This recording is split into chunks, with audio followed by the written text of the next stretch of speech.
come over and we start a fight. Never know who's wrong or right. Feel nothing when you go. I know it's not intelligent, drinking for the hell of it, but that's irrelevant now. We should talk about us. How come we're holding on? Cause really I don't see the benefits now. And you've broken my trust, so I just wonder, why do I fall back to you? Really nothing I can do about it. Why do I fall back to you? It's like you're a drug to me, I can't quit. It's not like we're still 22, trying something new, just to pass time. I don't think that we ever could work this out. None of it makes sense, there's no reason why I still fall back to you.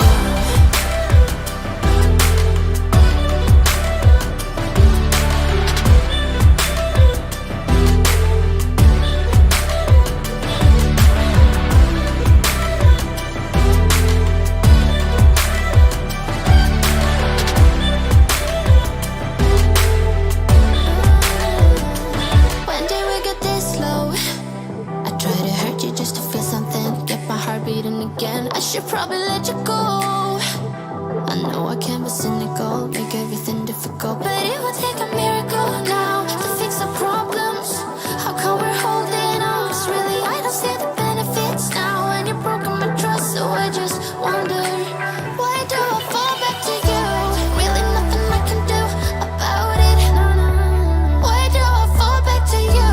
It's like you're a drug to me, I can't quit. It's not like we're still 22, trying something new just to pass time. I don't think that we ever could work this out. None of it makes sense, there's no reason why I still fall back to you. Why do I fall back to you? Why do I fall back to you? Why do I fall back to you? Why do I fall back to you? Why do I fall back to you?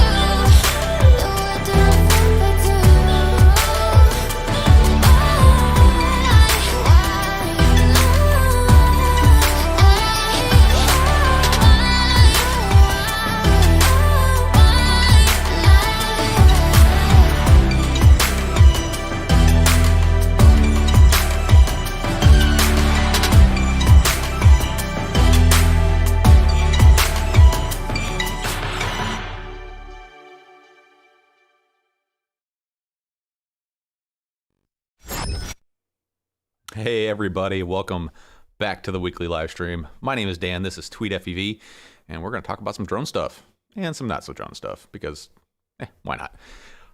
How's everybody doing this week? Hopefully you had a chance to go out and fly. This week was amazing here. The weather was great, and I took a week off of work, so plenty of time to fly and do all the things that I haven't been able to do for a while. So hopefully you guys got a chance to fly. Hopefully this weekend's looking good for you. Today is like the first kind of day. Rain this morning, but I think it might actually be decent enough to get out and do some flying. So welcome to the live stream. Welcome to the live chat, everybody. Eric Allen, as always. Rick Cepeda, thank you so much for showing up early as always. Dustin Gabble, thank you so much for heading over here. Aaron Stevens, what's up, everyone? Hey, Tweet, I'm a patron now. Thank you so much to all my patrons. You are the folks that kind of keep this whole ship rolling. Since Aaron Stevens is now a patron, we got to add him to the scroller up there. Let's go ahead and take care of this thing right quick and in a hurry. Oh, let's see. I have everything buried all over the place, and let's see. Let's add Aaron Stevens.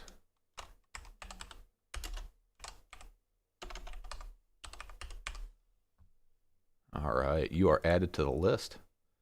Thank you so much for being a supporter. It means a lot to me.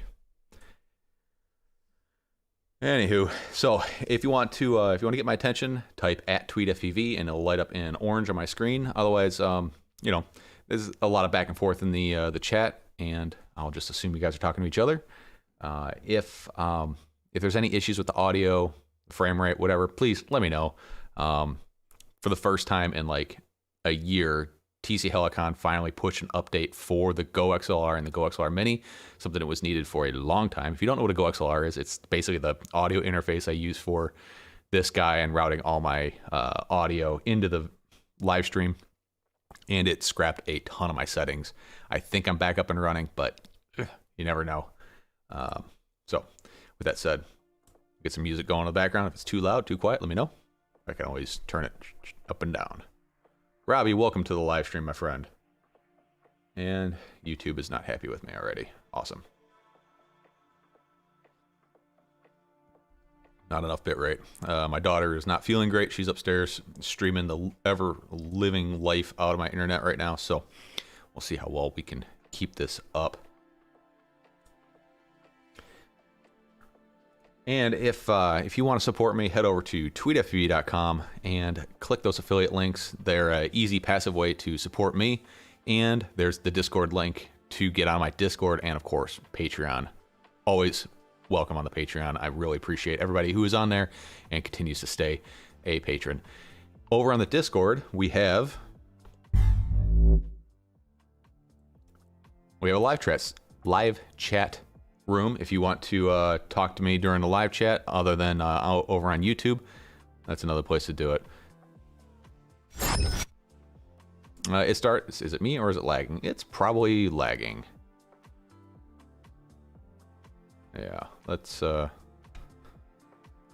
diagnose this. It's always something. Oh wait, hang on.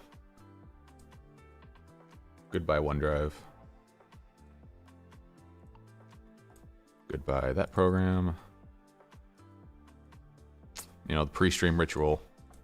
Forgot to close down all the consumers of internet and whatnot. Good grief. Okay, there we go. Hopefully that's better. We shall see though. Not enough video to maintain a smooth stream. Awesome.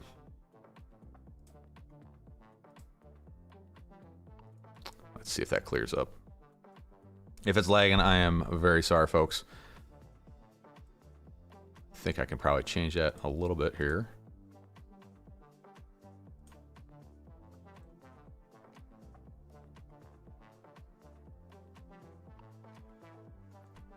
There we go. That seems to be better now, I hope. Let's see if it can stay that way. And just had to reload the chat here. Sorry, folks. The issues with live streaming, man. I tell you, there's so much going into this. It's kind of ridiculous. All right, back over to the live chat. Robbie, thank you for showing up Aaron Stevens' video's freezing right now. Hopefully it's better now. PS, awesome. It starts. Is it me or is it lagging? Yeah, well, okay, we already talked about that. Mike Bergman, welcome to the live stream. Eric Allen says it's behaving right now. Yeah, I restarted a bunch of things on my end here. Hopefully it keeps going. Dustin Gabble says every live stream I've been in the last couple of nights has lagged, even bots grinders. Not sure if there's something going on or with the internet as a whole. I don't know. Probably it definitely could be both. But yeah, I don't have great internet here, and with the kid and the wife upstairs streaming stuff, I'm left with little breadcrumbs. I had considered streaming in 4K once because this camera is capable of 4K. Yeah, no, there's no way. Even with no one else on the network, I don't have enough bitrate to do that at all. And once again, fueled by my friends over at Ruby Moon Coffee. If you want to get yourself a awesome cup of coffee, if you'd focus, come on. Sony, what's up with you? You're supposed to have awesome focusing. What are you tracking? There you go. There we go. Ruby Moon Coffee. Incredible coffee. Check out their Supernova blend. It is what I've been looking for quite a while.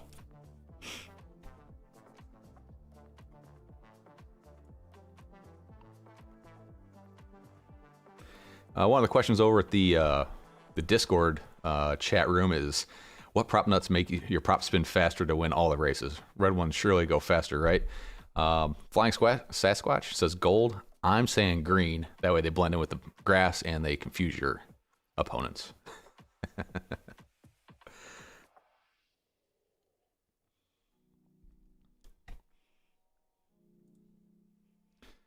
So, along with the tweetfv.com, I also have a Teespring account finally, where you can get a hold of some pretty cool Tweet FPV merch, kind of like this shirt here, if you're interested in that kind of thing.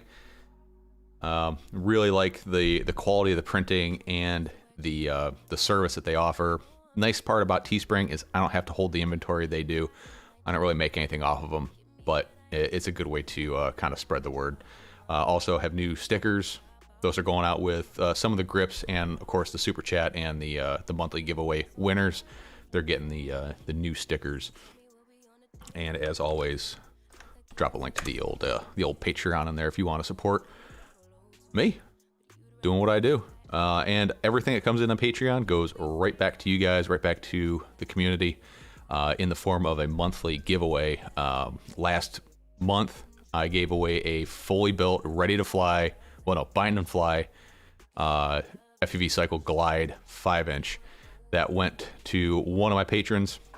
I don't know if he's had a chance to fly it or not, because one of the things that I didn't take into account for is I had an XM Plus already installed in it, flashed with ACCST 2.0, and he is running a Radiomaster TX16S. So back maybe 4 or 5 months ago, if you had any other radio besides a FR Sky radio, you were not able to bind to the ACCS 2.0 firmware. That has all changed recently. Recently, they have the multi-protocol project, the devs there have pushed an update for the multi-protocol modules, and this is basically all the multi-protocol modules. I'm going to have a hard time saying that word here in a little bit, I guarantee it. To be able to bind to the ACC ST 2.0 firmware, and it's fairly easy. You just have to update OpenTX and the NPM firmware. Very easy to do. I don't know if I made a video on that or if I will. I definitely will, because it's pretty easy to do. And then the protocol you're going to bind with, instead of FR Sky in your multi-protocol line, it's going to be FR Sky X2. And then you just bind like normal. And then you can use all the new stuff. Not Access, but the ACC ST 2.0. So you don't have to go and reflash all your receivers if you don't want to. Nice little bonus there. And hopefully one of these days someone brings access to the multi-protocol modules, and we don't have to deal with any of that stuff. So who knows? Dustin Gabble says solar flares are crazy right now, and that can affect it. I don't know if you're kidding or if you're being serious there, Dustin. I don't really watch the news too often, so I don't really pay attention to that kind of stuff. But yeah, solar flares do some crazy stuff. It's amazing something that far away can have that much effect on this little blue marble we're sitting on. Mike Bergman, I'm fighting myself on whether to buy the DJI FPV plastic unicorn. I don't necessarily need it. If you don't necessarily need it, don't do it. Mike Bergman, are you already running digital? If you already are, I wouldn't bother. If you want to get into digital, it's not a bad way to go. If they eventually make that controller able to be used on the air units and the Vistas, which I haven't heard anyone say yes or no on. Well, I've heard no, it doesn't work, but I've never heard anybody say yes, it will. And we know how it goes with assuming what DJI is going to do. If you do go, if they do make that radio compatible with the air units and stuff, and I can ditch this big old honking thing. This thing is heavy. It's even got a fan in it. It's ridiculous. I will probably sell my V1 goggles and get the Plastic Wonder, because I had a chance to fly it. One of my Patreon members, Toxic FPV, was super nice enough to send me the DJI drone to fly. I can't really find a good use for it. It's not great at acro. It's not great at cinematic. But oh my goodness, was it fun to fly. It was just fun. It was stupid fun. It was very low threat. And long range on that thing is kind of fun, because you just go. Just bang the sticks forward and just go until you lose video, and then or lose RC control, and it just goes, comes right back. And yeah, pretty cool. It's got the fun of flying a drone with all the nanny features of DJI if you want them. Of course, you can turn most of that stuff off and go auger it into the ground and be kind of out the drone. That's the downside to it, is the lack of repairability. Hopefully somebody does make a frame that we can drop the components into eventually, but until that happens, DJI care, I guess.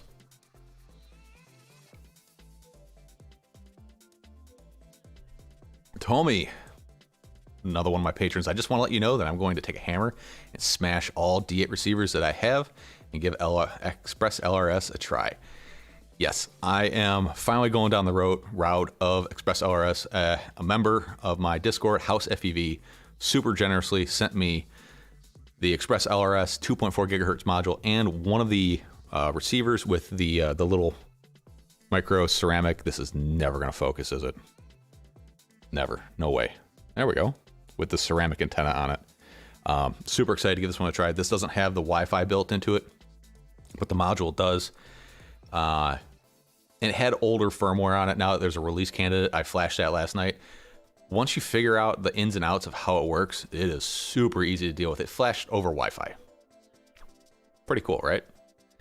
But again, Lewis grips.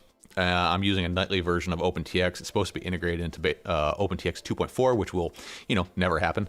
And super easy to use. But I'm going to put this on my range testing board, my redneck range testing system that I've done so many videos on. I'm going to stick this guy on there and give it a whirl. See how it goes. I knew I was hanging on to that Radiomaster TX16S for a reason. And it's for stuff like this.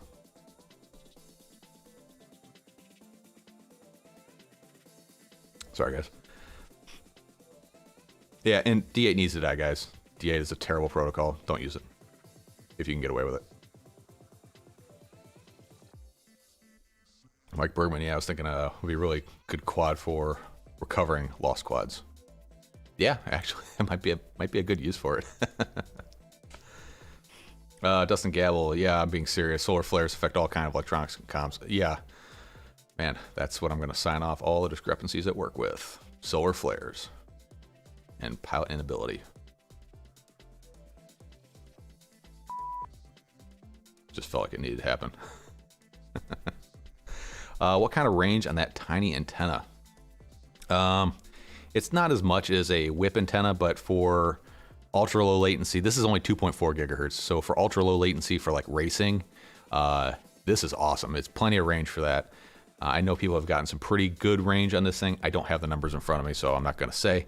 It's pretty easy to look up, though. ExpressLRS.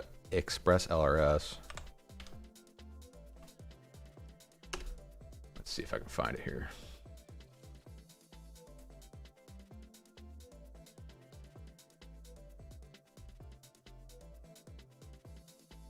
There we go. So I'll put the link to this in the video. Boom, there you go. Let's see. Here's some range tests from several users. 6 kilometers on 2.4 gigahertz. I don't know what receiver they're using, but I mean, for 2.4, that's pretty good. Here's 10K. I would imagine this has got to be on a whip antenna, but I am not entirely sure.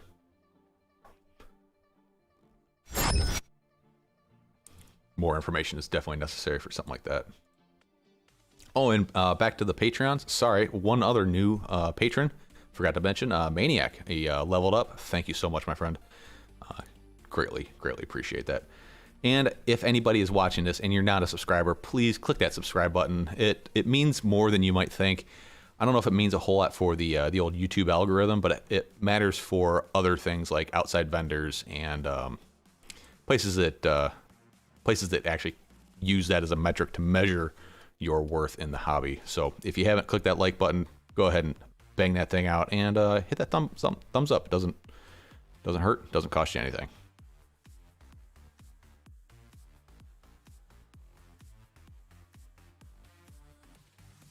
Mike Bergman, there's a thing about being almost 40 and no kids. Tend to buy things I want, but don't need. I already have the DJI View. Oh, Mike Bergman, you're single with no kids? Dude, why are you even asking? Just get that thing. And then keep your DJI V1 for ride-alongs. That's the baller move right there.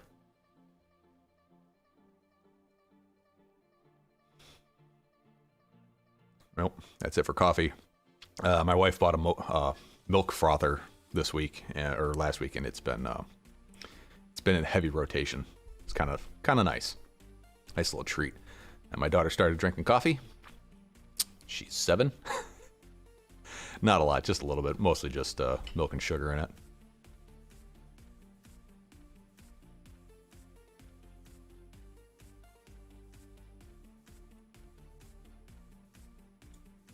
Rob Logan, how you doing this morning? Welcome to the live stream, my friend. Rob Logan over on the Discord, and a fellow one-wheeler. If you don't know what a one-wheeler is, you'll figure it out. All right, so another thing I want to talk about is the monthly giveaways over on Patreon. They're open to everybody, but you get early access to the entry form if you're $5 and up patron, and then if you're under that, you'll get the form when I go live with the giveaway video. It's just a way to kind of incentivize support instead of just handing out for freebies. And like I said, everything that comes in on Patreon comes right back to you guys. Not really sure what I'm going to do this month. I haven't put it out there yet, but I figured I would ask you guys what you guys want and what you guys are thinking. So let's go ahead and throw out a poll here. Go ahead and hit that link, and that'll take you over to this guy. And I'm kind of curious what you guys want to see next month. I haven't tried doing a poll like that before, but yeah, we'll see what happens.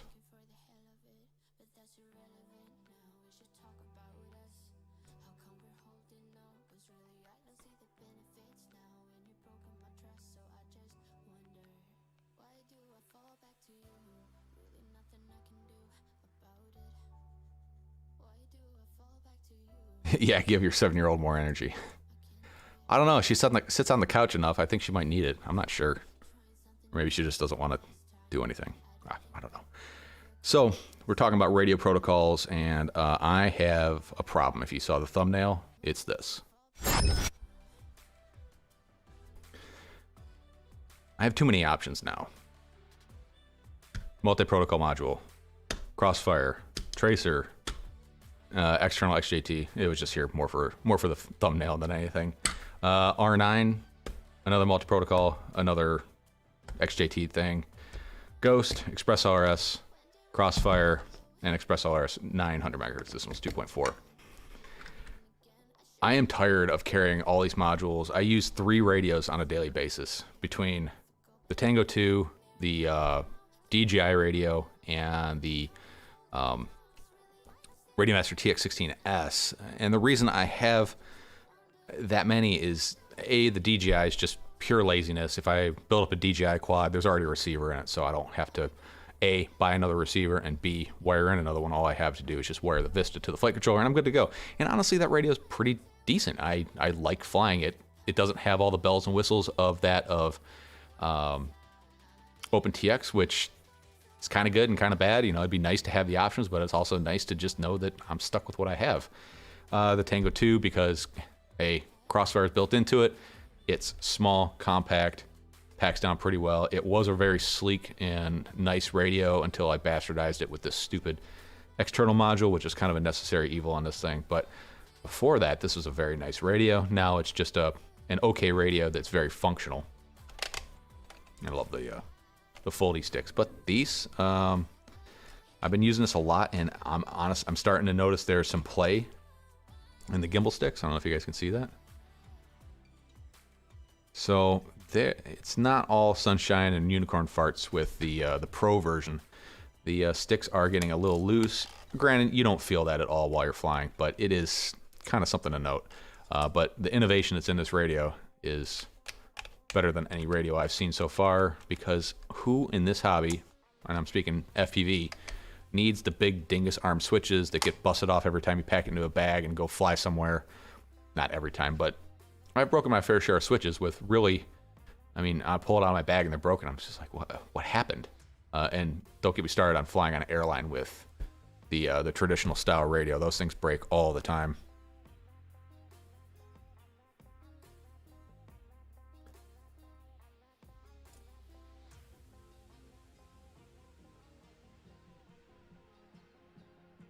Yeah, Mike Bergman, that is a lot of modules, and I'm tired of having so many modules, and I honestly use pretty much all of these because this works in the Tango 2, this doesn't work in the R9 or the X9 Lite. This works in everything, and it's honestly, this is a better module than the TBS one. It's a smaller form factor, and it just fits in more things. This won't fit in the X9 Lite anyways because of this big bulbous end on it. So this, I don't know, this isn't a very good module as far as I'm concerned. This is definitely the better of the two. This one only does D8 and D16 ACCST. This does damn near everything. This is the old school V1 Crossfire tracer.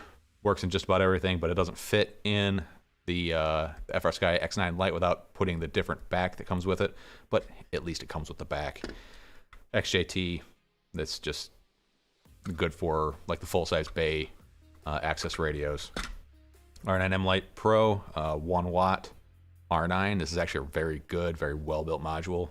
I kind of wish that ExpressLRS worked on this. I don't know if I don't think it does yet. I think it's supposed to. It's just not there yet. Ghost. Haven't used Ghost yet, and I don't know if I will. I think I might just skip Ghost. You can flash ExpressLRS to this guy, but it's a one-way road. You can't go back to Ghost after you do it. If I like ExpressLRS enough, and I can flash ExpressLRS to the little 20x20 tramp and receiver combo board, I'll probably do that and maybe use this guy. And then this is ExpressLRS. This is a DIY hand-built transmitter that runs 2.4 gigahertz. ExpressLRS has Wi-Fi built into it for firmware flashing. It is a pretty cool setup. I haven't actually used it in practice yet, but I'm working towards it. I'm going to, just haven't found enough time to get into it. But I did plug it into the radio and flash it last night with a newer version of ExpressLRS, which is very easy to do once you kind of figure out what hardware you're working with. I didn't build it. It was sent to me, so I wasn't 100% sure what hardware is in it, but now I got it, and worked just fine. But this doesn't fit in the micro JR bays, which there's adapters and such, but every radio I use that I want to use uses the micro JR bay. I do not like the Jumper T16 or the Radiomaster T16S or whatever, T18S, whatever it is. I don't like that radio. It's too big. It's not for this hobby. It's a great radio. It's just not for me. Not saying there's anything wrong with it. It's just not my cup of tea. I like a smaller radio with full-size gimbals on it. I don't need a touchscreen. I don't look at it when I got my goggles on. I don't like the dingus arm switches that are on it. It's just me.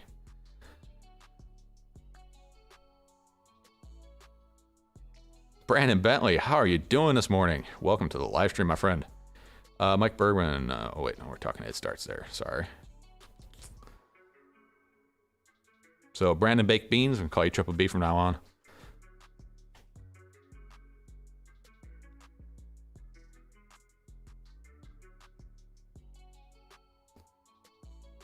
Yeah, it's become a module collection for sure. It's an Ekis, you know what? I was thinking about that last night when I was trying to go to sleep, is somebody does need to make rocker switches that can be transplanted into the traditional radio shells. I'm sure there's something out there, but without making it look like dog's breakfast, I don't know what we could come up with without having to modify the radio. But I've sold things where people had to cut holes in their radios before, and they sold pretty well. Like my replacement USB port for the Taranis. Like they got that mini USB, or I don't know, that old style crappy USB connector that breaks all the time. I actually made a kit to relocate that to the top of the radio with micro USB. Why not USB-C? Because I don't want to. That's why. It's expensive. Oh, I wish Banggood would ship me my doggone 5.9 ELRS stuff. Or 915. Brandon Bentley, what are you waiting for on that? Are you waiting for for this guy? Or are you waiting for the receivers? Hit me up over on Discord.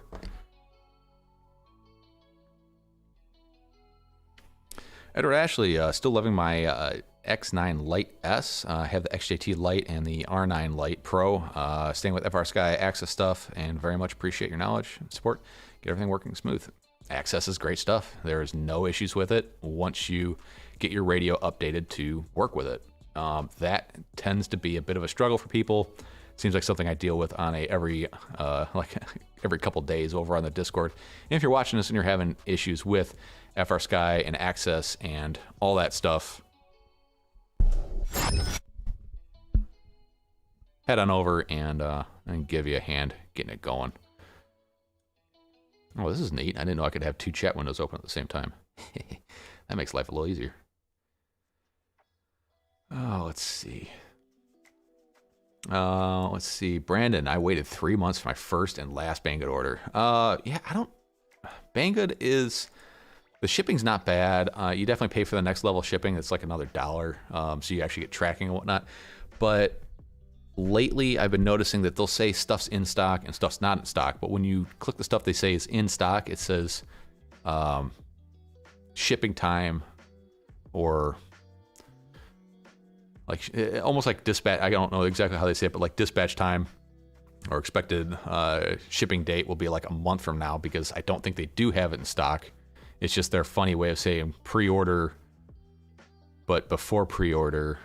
I don't know. You gotta watch. You gotta watch when it says the ship date is going to be on something.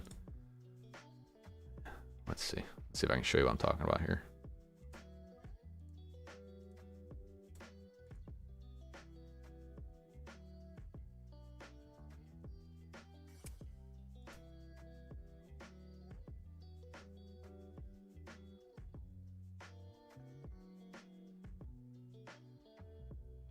Oh, internet's slow. All right.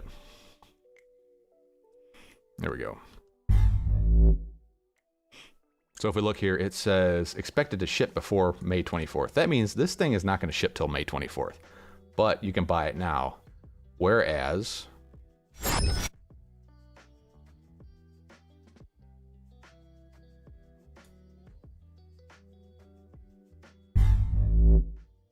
like this, the EP2 nano receivers expect to ship before May 2nd, but it's a pre-order. What's the difference? I'm not sure what the difference is, but that first one basically means it's shipping until at least that date, probably because I don't have any, if I had to guess.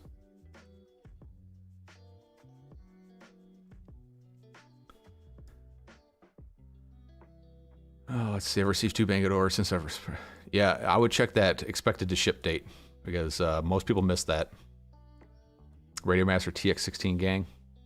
It's just not for me. It's a good radio. It's just not for me. I do have parts coming to build a couple of the 2.4 ExpressLRS transmitters in the micro JR form factor. And the nice thing about the plans that I have and the PCBs that are getting cut is that it will also fit in the full-size bay. It just depends on which one you want to print out.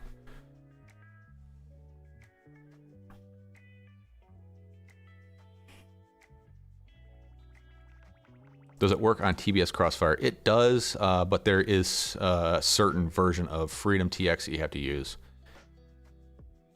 Yeah, Fatboy FPV, that's where I would go to find some ELRS stuff. But I went on there, I think last night, and I didn't see really a whole lot of stock of anything.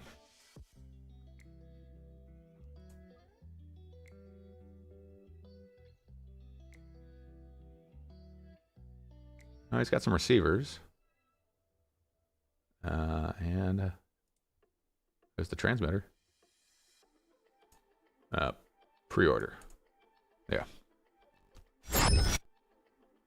The RF modules for the 2.4 are kind of hard to come by. I got some coming from AliExpress, but they only let you order 2 at a time. And they're not super cheap. I mean, relatively cheap, but, you know. Pyro Drone says they have the 2.4 receivers in stock, which I'm kind of surprised. What radio do I like, says Ton. I like a bunch of different ones. The 3 main ones that I like are the DJI radio, the Tango 2, and the FrSky X9 Lite. If somebody said you can only have one radio right now, you need to pick it and you have to throw the rest in the trash, I'll take the FrSky X9 Lite because it does everything with the right modules. Big asterisk thing there. Andy Taylor, how you doing, my friend?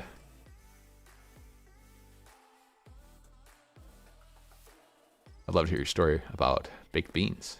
Yeah, that'd be interesting. Oh, man.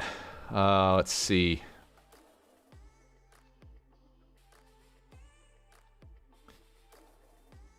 Brandon Baked Beans. Yeah, we'll talk here in a little bit. And if anybody didn't know who Speedy Turtle is, make sure you go over to his Patreon. I think he's giving away a fully built XL5 today, so you definitely want to get in on that if you're looking to try to see how your luck goes. Andy Taylor, I love Access. I got 3 M pluses and 1 Archer. Yeah, Access is good stuff. Works great. Like once you get it working and you understand how the system works, which goes for any of this stuff. I mean, some stuff's more intuitive than others, but it works really well. The thing I think that's going to take the ExpressLRS a little bit is to improve the user experience. The configurator they have now is really nice. It helps, but it's still not like idiot proof. Like, I'm not calling anybody out and I'm not saying anybody's an idiot, but look how easy the TBS Agent X is to use. You literally plug the in and it recognizes it. It tells you what's on it and you just flash it. If they can get that simple, they will just destroy this the competition. But also performance is there too. They're outperforming everybody right now. So that's a big deal. Kevin Smith, dingus arm switches. That's what they are. That's what they are to me. Dingus arm switches. It says expected. Don't trust at all. That is very true. Nice stack. Yeah, very focused on ExpressLRS stuff.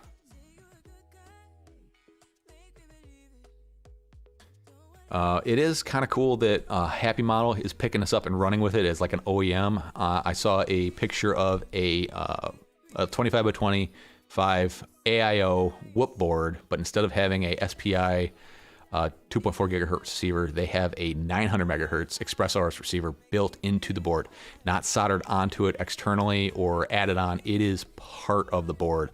That is awesome.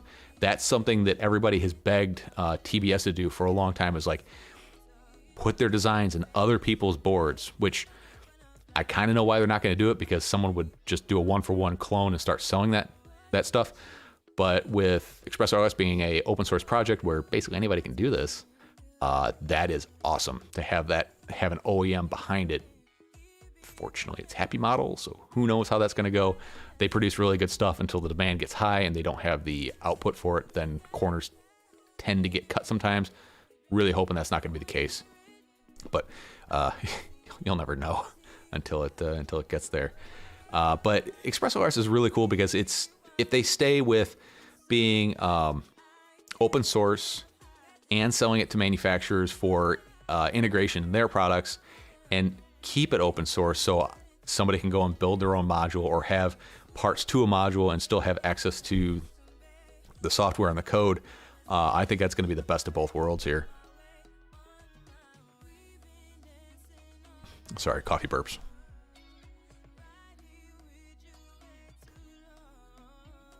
Andy Taylor, I'm a year into FPV, so I don't have old gear. Well, that's good, man. What's D8? D8 is a communication protocol. It's very old and it's illegal in most countries, but everybody tends to use it. If you buy a micro or a whoop, most likely it's going to have a D8 protocol receiver in it because they are cheap and small. The performance is not there. If you don't know any better, then that's fine. Just keep flying it and don't look into it. But if you do have a SPI board, which is like all the little micro whoops, and you have a multi-protocol module, start using Red Pine. It's better. It is much better.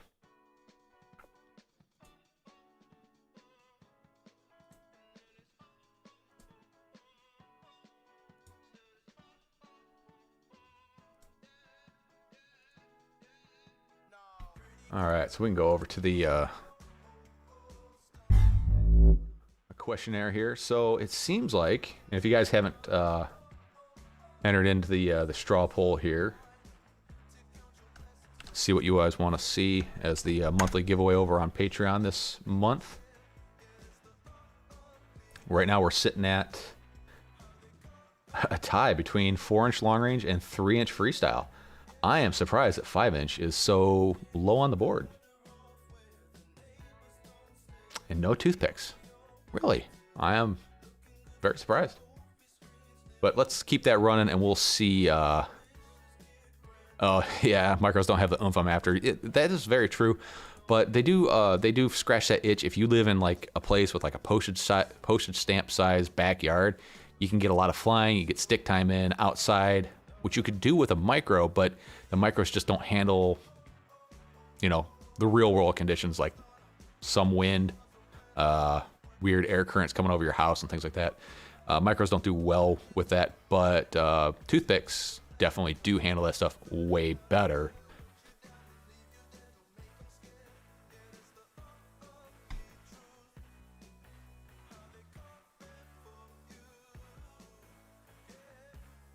So I had a person reach out to me. I think his name is Leonardo. I'm gonna butcher this. Fiorani, and yeah, who cares?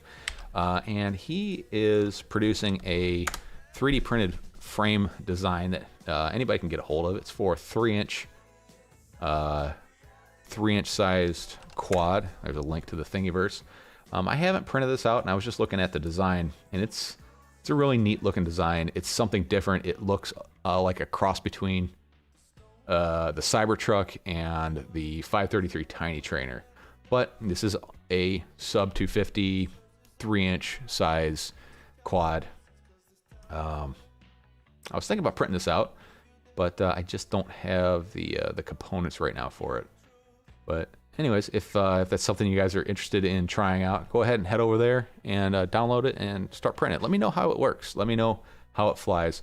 I have gone down the foray of designing my own frames, kind of like the cavity frame here, and that's on Thingiverse as well. Just look for Tweet FPV and you'll find it. And recently, I also decided to, if you haven't seen it, I've done the Nano long range. This is a Dave C design. It's all 3D printed. This is PET G. If you don't know what PET G is, it's basically the same stuff water bottles are made out of. But I had a little accident with this, broken arm, which I'm surprised it took that long to break it. And I finally decided, you know what, I'm going to sit down on the old Shipoko and kick out a carbon fiber frame. It'd help if I was on the right scene. There we go, carbon fiber frame. This flies so much better than the plastic frame does. It's a dead cat, so you can't really optimize the cut in all 4 arms. So these two are kind of the cut in the wrong direction, little flexitude there. But the back ones are cut the right way. This flies way better than the plastic frame does. I was really surprised how much better this flies.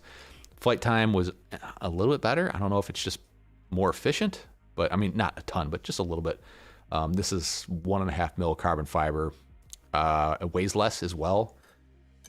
So that's kind of a neat little option. And I don't really suggest that you go out, buy all the parts and build one of these things, because Reckon FPV or Reckon Quads or whatever that is, HTLRC's house brand for Dave C, they're pre-ordering these things for $130. Like, I've got more parts into this stupid thing, and then the time to build it. This thing is not a fun little build. They're selling it pretty much ready to rock. Definitely check that out. It would definitely be the easier way to go. But if you have the parts laying around, you want if you enjoy the fun of building a quad, give it a shot. That's the way to do it. Andy Taylor, I live in Ontario, Canada. Lots of space. So, do you have to stay under 250 though? I'm not up on all the regulations outside of the U.S., not even in the US, but I'm pretty sure you got to stay under 250. I don't know what the consequence is for going over 250 over there, but kind of curious. Mike Bergman, I need to get pics of my DJI V1 radio mod. Cannibalized it a little to form a clean little push button switch for my arm. Scratch the itch. The Tango 2 did. Yeah, they do sell momentary buttons for like FR Sky radios. You can get them over on Aloft Hobbies. It's a momentary, and then with OpenTX you can actually make software sticky switches. So like 2-second hold would be on, 2-second hold is off, with a momentary switch rather than doing a latching switch. No, you don't have to stay under 250. Okay, I thought you did. Just need a license to stay. Just need a license and to stay 30 meters away from people in Canada being over 250. Interesting. Can you recommend a good tiny whip with access? Nope, there are none. There are no tiny whips that come with access. You will need to put a M plus receiver in it to get access on a tiny whip. Sorry, Razo. Razy-Roo? Razy-Roo? Is that how it is?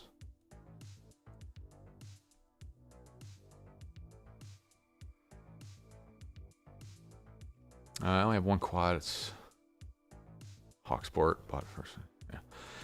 I just renewed my Part 107. I got in that weird little loop where mine expired when they took the testing away from the FSDOs for renewal, and we're waiting on the online test to start. I did it this week. It's all online for the renewal, which is awesome by me. I really appreciate that, not having to go to a testing center and deal with that nonsense. There's about 2 hours of in-course learning, which is just a refresher. You take a quick test at the end and they give you a certificate and you're good to go. But there are some things about the new regulations that I saw that made me kind of scratching my head and wanting to go back and reread some of the fine details on it. Basically, some of the takeaways I have is if you are a Part 107 holder and you're flying anything under 250 grams in a Part 107 capacity, so basically if I film something on a micro and put it on YouTube, that quad needs to be registered as a Part 107 quad. So my Meteor 65, I'm going to have to place an identification sticker on it somewhere to fly that. And also, if you're under 250 grams, you can fly over people. This 250 is under 250 grams. And it's saying I can fly this over people. I don't get it. So there's a lot about the new regulations that seem kind of funky to me.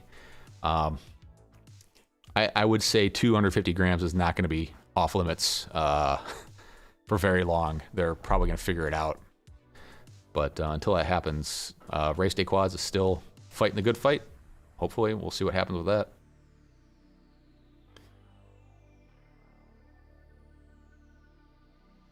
Let's see, Mike Bergman says this is an analog push button, which I really like more than a momentary. Just need that click. Yeah, I know what you mean. Andy Taylor just made a Beta 85 Pro with an M+. That's how you get access on a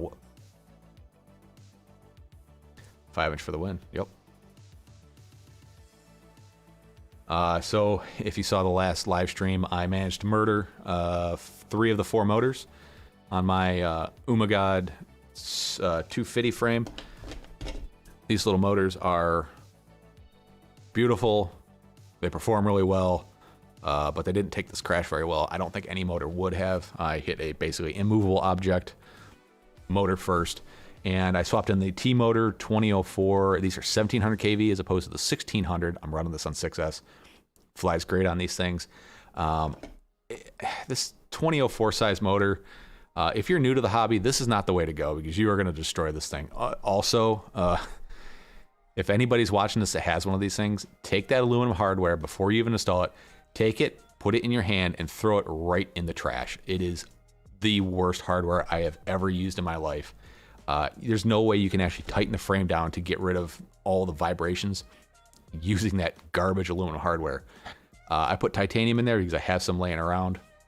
It almost doubled the weight of the hardware, whereas I also weighed out steel hardware and it like quadrupled the weight of the hardware. So there is some weight savings with the aluminum. I could have gotten lighter with the titanium. I just had all the screws were a little bit longer than what came out of it, so it's not a apples to apples comparison. Still fruit, but not the same. Back to the chat here. Let's see where we're at on that. That may giveaway. Oh my God, 4-inch long range. Taking over. 4-inch LR. 44%. 44% for 4-inch long range. 4-inch long range is popular right now. That is no doubt whatsoever.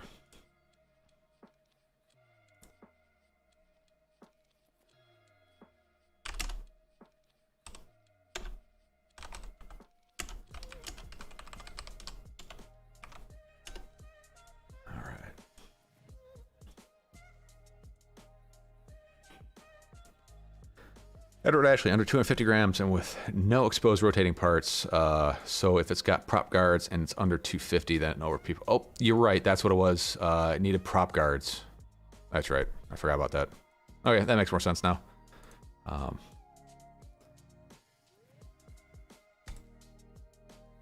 Andy Taylor says, I love Emacs. You know what? I do love Emacs, but they're having a real tough time keeping me in their corner. This little guy, the Emacs Baby Hawk 2 HD, I have 1.5 packs on the original flight controller and it died. The 5-volt regulator or something went out in it. I tried putting another 5-volt regulator in there and it still didn't work. So there's something more than just a 5-volt reg that went out on it, and I'm not looking to really dig into it. So I have a new board coming from Emacs under warranty. Took about a week of playing around with those guys to get it coming. But in the meantime, I put a JHEMCU Pro F4 AIO in this thing. It's a F411 flight controller. And I'm going to go out on a limb here and say, if you're in the market for a flight controller, do not buy anything with a F411 in it. I put Betaflight 4.3 on it. Now, granted, this is a nightly release and it's not been optimized. It's not a release candidate. I'm hoping that they optimize it, but this flight controller is struggling. It's struggling to have the processing power to do all the things it needs to do.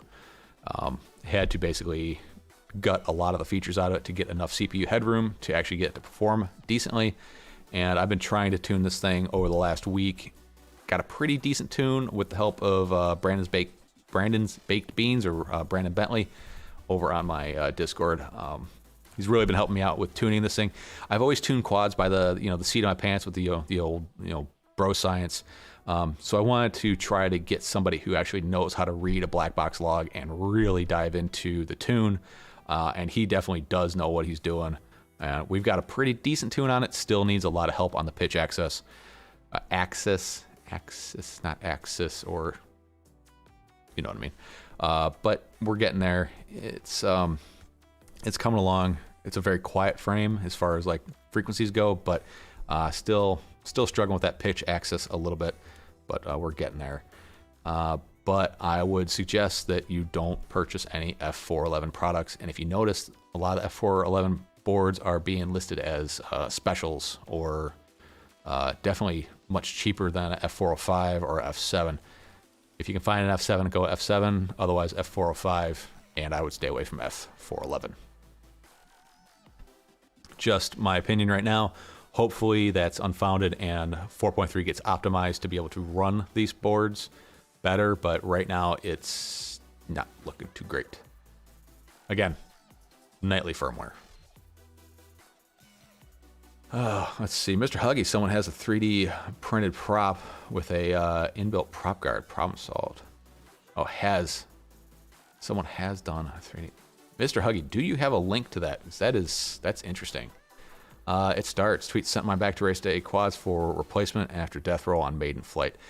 Yeah, I've had quite a few people reach out to me saying that they're having issues with their Baby Hawk HD. I think the AIO is junking that thing. I'm sure there's more good ones than bad ones, but of course you only hear about the bad ones. Just bought a Lizard 150 with a Goku 20 amp stack. It's a real nice flyer. Cool, man. Mike Bergman, FetTech G1, FG1 frame. Let's go take a look.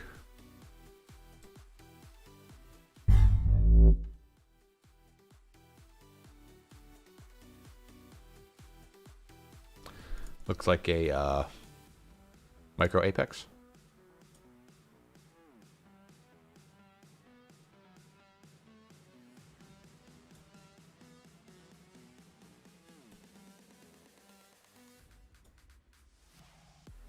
Yeah, it looks like the Apex to me.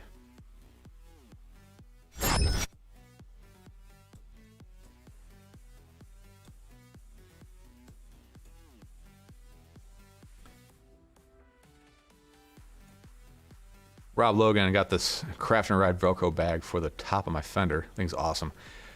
Yeah, Craft and Ride makes some pretty cool stuff. Man, they always want a ton for it.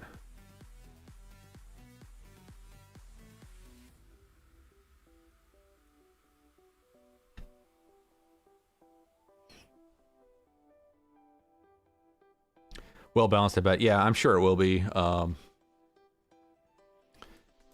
It's much lighter than a micro Apex. Okay, well, that would be a... That would definitely be an advantage, for sure. All right, so if you haven't had a chance to jump in on the straw poll here for what you want to see, go ahead and do that now. I'm going to close that up here in a minute. Granted, I'm going to do whatever I want, but I'm kind of curious what you guys want to see. Also, Rick Cepeda has been doing a live stream over on his Discord every Thursday evening. I think he starts at about 8 o'clock Eastern Standard Time. And I participated in one of them, and that's a lot of fun being able to live stream and talk shop with everybody. So I'm curious, is that something that you guys would want to participate in? Like over on, like, instead of just doing this YouTube thing, but do like YouTube, but through Discord, where I can talk to you guys real time. And again, I'm going a little nuts with the voting type things right now. So head on over there and let me know. Let me know if that's something that you guys are interested in participating in. There's a lot of kind of logistics about it that I'm not really sure how to get around, you know, not trying to get demonetized by having some rando on the stream that's going to, you know, do something stupid. But speaking of polling, I put out a poll last week asking, what is your least favorite US-based FPV shop? And of course, they only give me 5 options, YouTube, because, you know, YouTube. Between Power Drone, Race Day Quads, Get FPV, HeliDirect, and Progressive RC. And unfortunately, Get FPV, you are the winner of this week's poll. Power Drone seems to be the one everybody likes the most. Race Day Quads is in a close second, followed by HeliDirect, Progressive RC, and Get FPV. I'm not going to show the comments of why, but if you want to see it, just go over to my community tab over on YouTube and take a look. There'll be another poll coming out Monday asking who is your favorite US-based FPV shop, and I'll be curious if the votes are the same. Votes are the same. I forgot you guys are down there, but my screen's over there. It's one of those weird things. Robert Orla, 39 people watching, only 11 likes. Yeah, man, 39 people, 11 likes. That's a terrible ratio. Kind of like my subscriber to not subscriber ratio. I think it's 80% of people who watch my videos are not subscribers. So if you're not subscribed, go ahead and do that. That'll be much appreciated, folks. Mike Bergman, that is surprising. The poll seems completely backwards.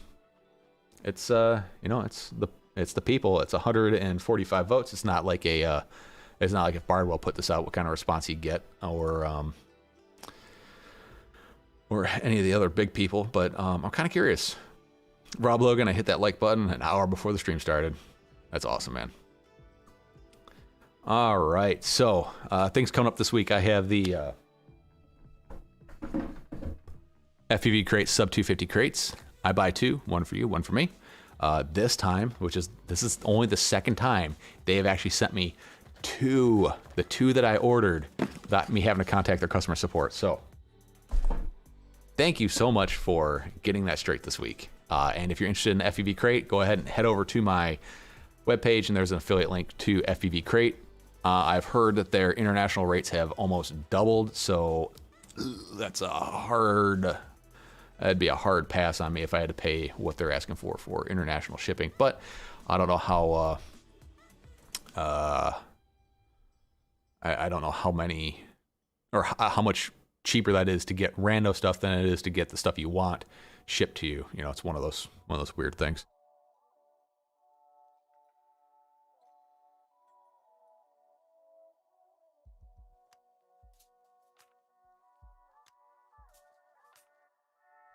One of those super delayed sneezes. Get FPV reject credit cards that are perfectly good.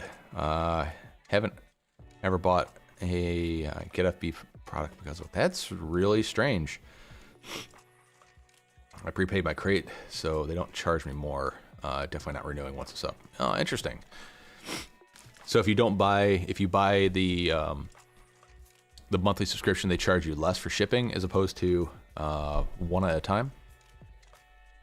That's a question. Sorry. Anyways, got the sub 250 crate coming. The sub 250 build. The my streaming bench area is a absolute kind of a train wreck right now. Got stuff everywhere, and it just gets worse, guys. I gotta take a day and just clean up. But the Umagod 250 frame, this frame is really nice. I'm really enjoying it. I've designed a Insta360 Go mount for it. I haven't released it on Thingiverse, but when I get it finalized, it'll definitely be out there. This should work really well with this frame. If you have the Emax Baby Hawk 2 HD and you like that,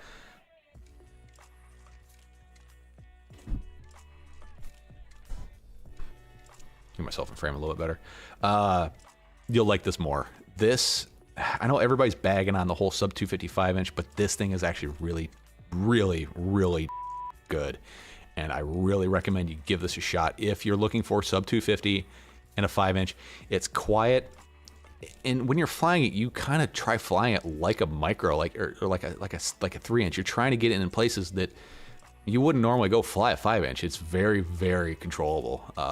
Very surprisingly how well you can do proximity flying with this thing, and it's also got a ton of power to just, you know, go out and like you want on a 5-inch.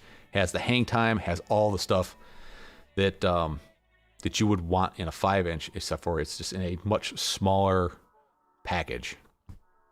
Not as durable though, or at least in my experience. The frame's awesome, except for the aluminum hardware. Chuck that stuff. That's garbage.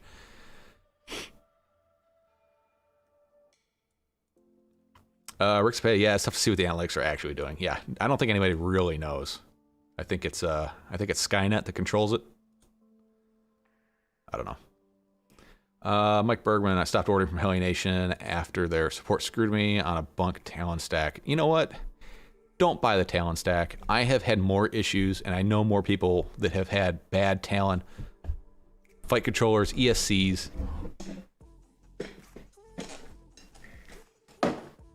and the like out of any other like stack I've ever seen. I've even had a couple burn up on me for no reason. You know, you get one flight in, land, plug in, smoke. Like, what happened? Yeah, don't buy Talon. I think it's garbage. Or, I don't know. I'm not happy with it. We'll put it that way. I'm sure there's a lot of people that are happy with it. I'm just not one of them. I've had good luck with race day quads and Pyro drone. I have used customer service from race day quads, and it is awesome. Pyro drone, I've had issues. Not bad, but just not as good. EDOC says they're still sending crates even though the shipping rates went up. Okay. Edward Ashley, big people like Bardwell. Dan, you're a big person to us. Oh, man. way more accessible and responsive. Others would need a secretary or staff to keep up. Yeah, well, thanks a lot, man. It definitely does come at a cost. I stay up late. I get up early. I'm trying to help out anybody and everybody I can. I don't turn anybody away. My Discord is free to anybody.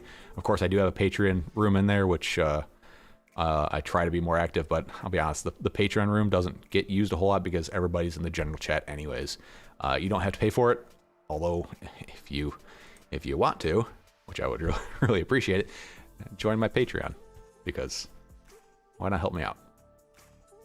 Oh man. Brandon Bailey, are there any Get FPV coupon codes? No, but there are affiliate links, which are down there. Dauntless, hey buddy, how you doing? Poor old Dauntless. He lost a wing yesterday. Much sadness. No one likes losing quads, and wings go just the same. No one likes to lose anything. Andy Taylor, love the hybrid roller. Best quad ever made. It's best components. You just have to repaint the canopy and TPU, and you're good to go. It's amazing.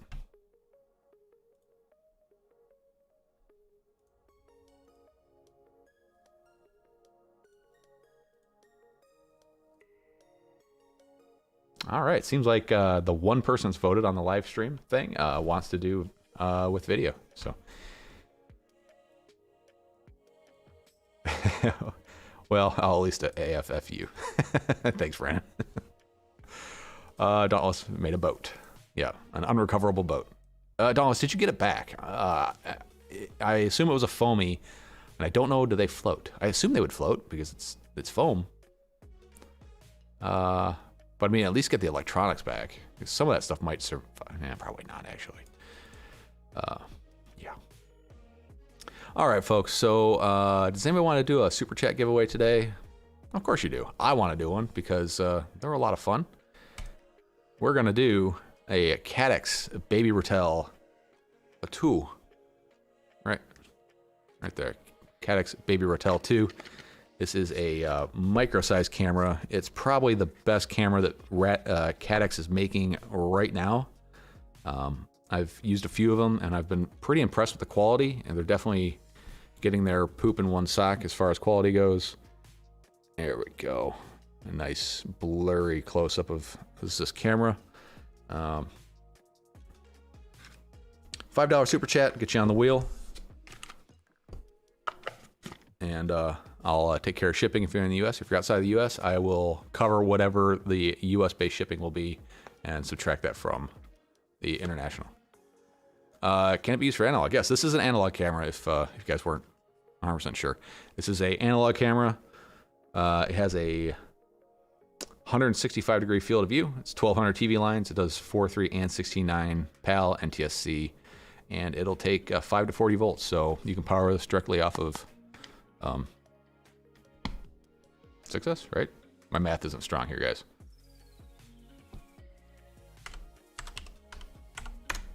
Yep. Hell, you can power this right off of a 7S, I think. Anyways, really good camera. If you're interested, go ahead and hit that up with the super chat. Click the little dollar sign at the bottom there, or you can go to my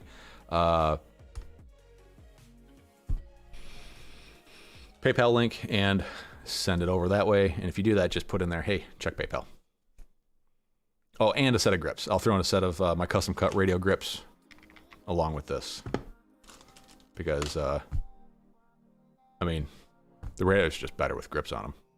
Ask anybody who's tried it.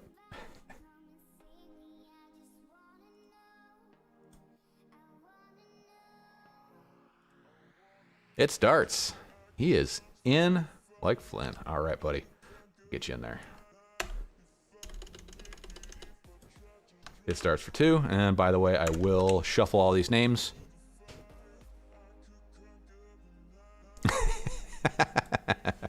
Rob Logan, man, I'm feeling it. This is your week. This is your week, buddy.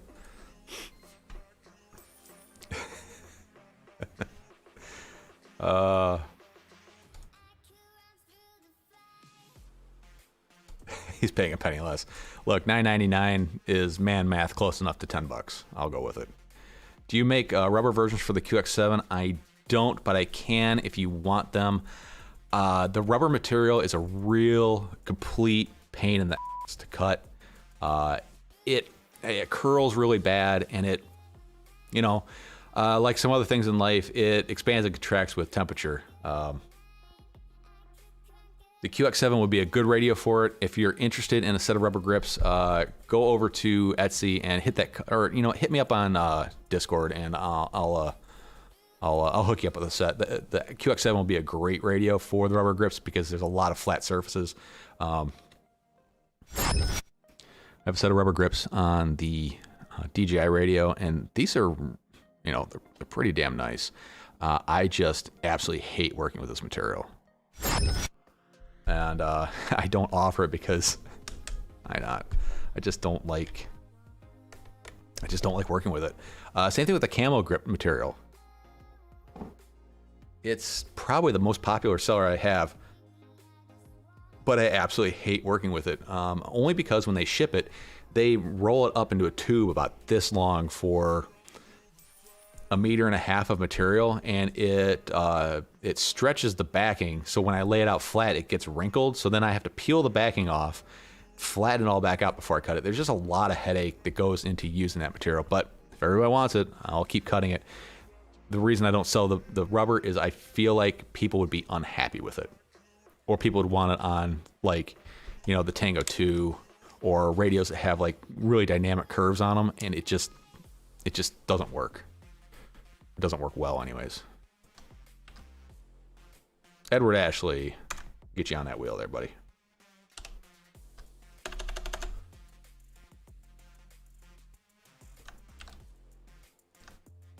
All right. Yeah, so Andy Taylor, if you want to set, no, I'd make it like $12. That's what I usually do for the custom orders. $12 US, and then it's $2 for shipping anywhere in the world. Yeah, on a white QX7, that would look pretty good. I do custom orders for the radio grip, so if there's some sort of grip that you want, like you see a material or a pattern that you like, let me know. I've done quite a few custom jobs for people. There are a bunch of one-off grips floating around this world right now that nobody else has. I did a set of grips for Little Stellar Fox's Fly Like a Girl competition, and the winner, I forgot what radio she has. I think she has a TX16S, and she wanted white grips. She's the only person with a set of white grips for that radio. Let's see. I got some. Nope, wrong. Let's see. What we got?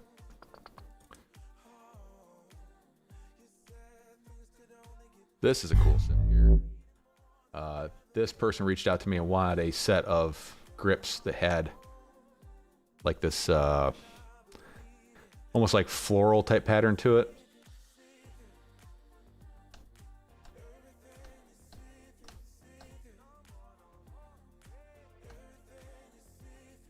That turned out really well. To do something like this, it's a lot of wasted material to try to get the patterns to match up. But he found this design, he liked it, and just let me know. I'll order a sheet of it, and I'll cut you a set of grips. Sorry, that picture was where his radio was next to a lipo fire. He almost suggested that the grips saved his radio from catching on fire. Possibly. Probably not. Oh, man.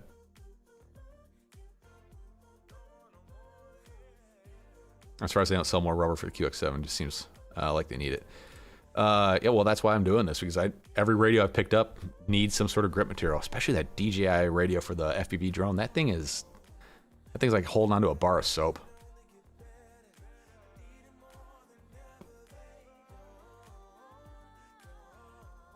I've heard that people don't get choices as far as what they contribute for the super chat, but I've also heard that there's a way you can punch in a specified amount. But if that's all they give you, then that's all they give you. I'm fine with that. Paisley looking pattern. Yeah, it looks really good. Brandon Bentley, Get FPV is the only U.S. reseller with ExpressLRS 915 right now, it seems. Milk that affiliate. Let's get this FPV great again. Oh boy, that is a great suggestion.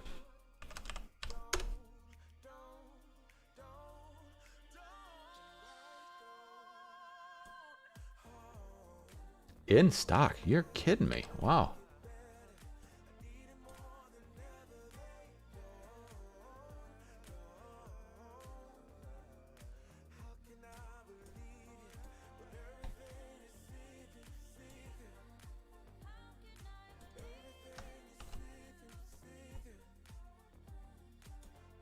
And if you're looking to get that extra long range ExpressLRS, there is a link to the products that are in stock right now over on Get FPV. Pick yourself up one of those, and anything else that you're looking for, click that link first, though. That'll help out this guy, which will help you guys out. Not in a direct way, but it will somehow. Brandon Bentley, I just bought one. Great. I'll be curious to see if that affiliate link works, because I just started my affiliate account with Get FPV recently, so we'll see how it goes. What's the maximum distance of Crossfire light? To the moon, apparently. No, that is not a... that'll be a theoretical limit, so whatever 915 megahertz radio frequency can go in open air, that is the theoretical maximum. Real world, you'll never get that, and it depends on so many things. It depends on how much water content's in your body, how you're holding your radio, how the antenna is mounted on your quad, how level the antenna is, or how consistently in that same orientation the antenna is, how much moisture is in the air, how tall you are makes a difference, because the ground attenuates the signal, where you hold the radio in relationship to your body. There are so many factors that range testing is all kind of, let's be honest, it's BS. You can see what the maximum is that you can get, but you can't compare somebody else's range test to somebody else's range test. The way I was doing it is I was mounting everything on a board, on my car, transmitters on a fence post. Even then, and I say many times, this is not scientific. It doesn't, oh, I got to kill that link tree. That thing doesn't work anymore. I didn't know that was still a thing. Oh, crap.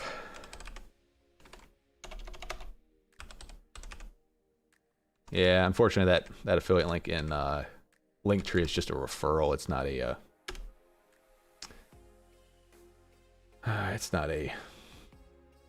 thing. But thanks anyways. Appreciate it.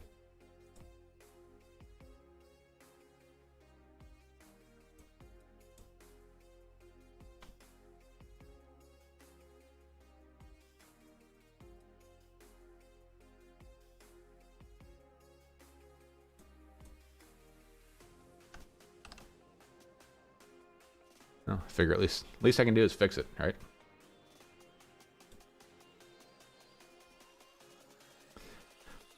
Yeah, so anyways, range testing is one of those things you have to do an A/B comparison, but they kind of have to be done at the same time. But even having the receivers next to each other can screw with the range results. That's why when I do it, I try to turn telemetry off so none of the receivers are transmitting. They're just receiving. Try to make it as consistent as possible, but even that, you just never know.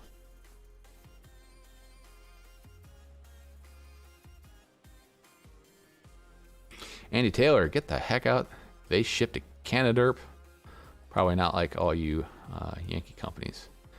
You know, the reason why they don't ship, a lot of companies don't ship to other countries is it's just so darn expensive to ship out of the U.S. I don't understand why I can get a package from Guangzhou to here for $1, of course, a month later. But if I send something over there, it's going to be $40. You know, the shipping rates out of the U.S. are ridiculous.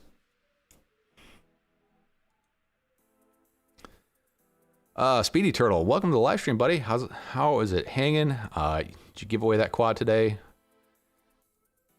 How many birds in the neighborhood are farting affects your range? You know what? Actually, it probably does. But RF is RF. You can't change it. A 915 megahertz signal is always going to be the same. That doesn't mean that the receiving element and the transmitting element can't be better, cleaner, well-tuned, better tuned, or have more output power, but you can't change the physical, the natural properties of RF. It's just one of those things.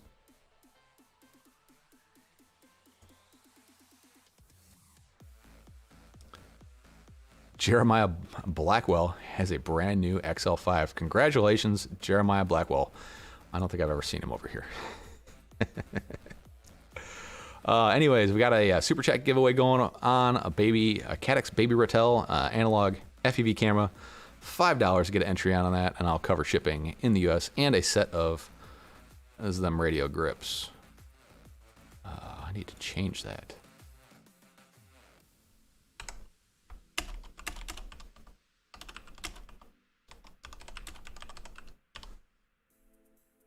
There we go. And that screwed everything up, as always. Thank you, OBS. God, I cannot wait for the new OBS update to come out. There's a lot of things I would like to do with this. China government subsidized postal system. That's why they can send it to you for cheap. If that's true, that does not surprise me. And that would make a lot of sense. Well, I mean, the government subsidized. Well, did they subsidize the United States Postal Service? Not sure how that works. Anyways, I've always found that shipping through USPS is the cheapest way to get anything from point A to point B, even outside of the country. It's typically the most affordable way. DHL, I hate DHL. Every package I get from those guys, they basically drive down my road and go, yeah, this looks like the right house, and they chuck it out the door, and I never see it until I have to go knocking door to door on my neighbor's houses trying to figure out where the heck my package went. And I've stopped doing they will hit you up 5-6 times for that signature release so they don't have to get your signature to drop off your package. And I've stopped signing that. And they still drop it off to just a random place and the driver signs it.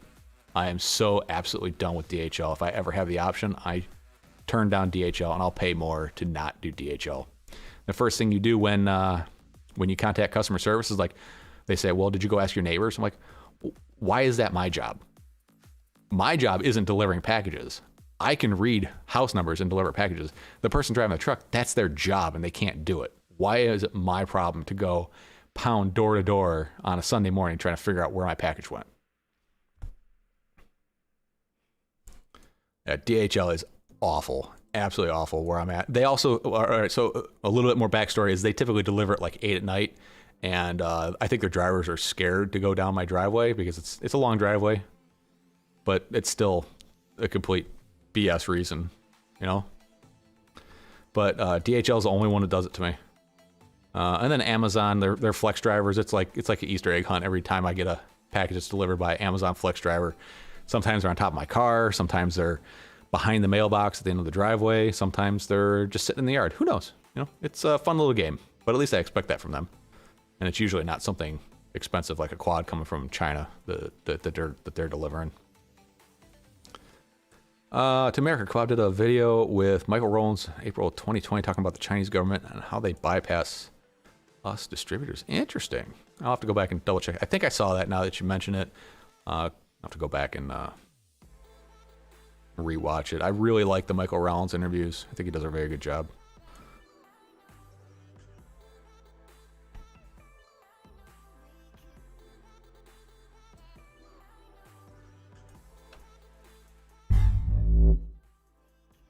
So the results on the next month, or this month, sorry, we're in a new month today, as of yesterday. It'll be a 4-inch long range, and you know what? It's only 6 votes. That's crazy low. I'm kind of curious what happens if I drop that over in YouTubers. But, well, votes have it, 4-inch long range. We'll see what I can come up with.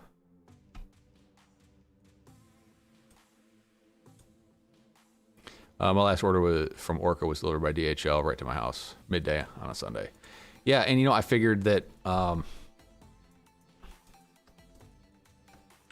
if I didn't pre-sign for the package, that they would have to come and have either my wife or myself sign for it when they delivered it. And I was just blown away that the driver just signed for it and chucked it on some random porch. It just infuriates me, and it's just the epitome of completely, it's not my job and I don't care. It just blows my mind that someone would do that. But I don't know. It might be just the area I live in. Probably the area I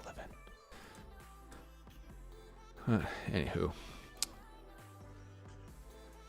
So anyways, we're going to wrap this thing up in about a half hour. Make way for the Joshuaist of Bardwell's to do his live stream thing today.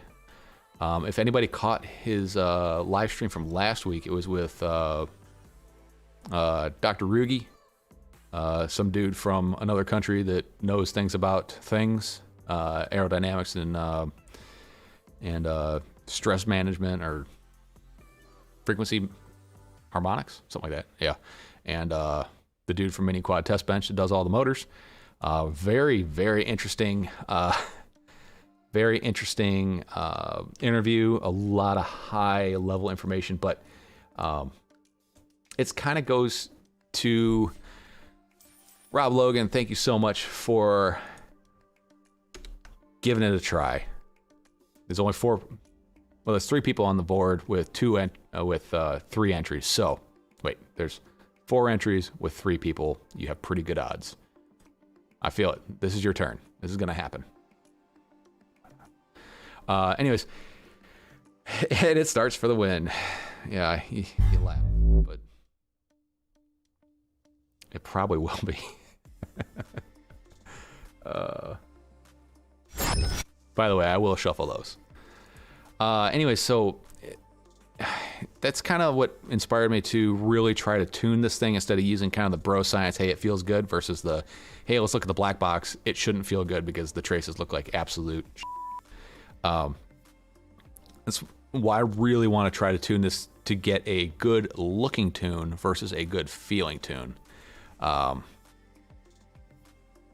Jeremiah's won twice on yours. Yeah, it's weird.